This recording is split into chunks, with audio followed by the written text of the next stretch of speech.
Hey everyone, welcome back to the channel. Today I'm going to show you how to fix one of the most common and frustrating Android problems when your screen shows weird lines, often green or vertical lines across the display.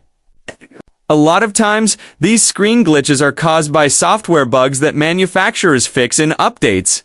If you're using a Samsung Galaxy device, just go into your phone's settings, scroll down to Software Update, and tap Check for updates.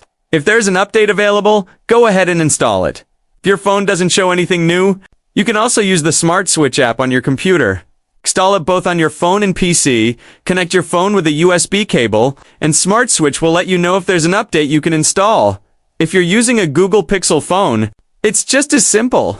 Go to Settings, tap on System, then System Update, and install whatever's pending.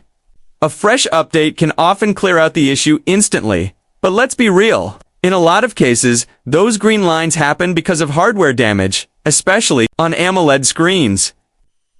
That means the problem isn't software but the display itself or even the connector inside the phone. If that's the case, the only real solution is to replace the screen.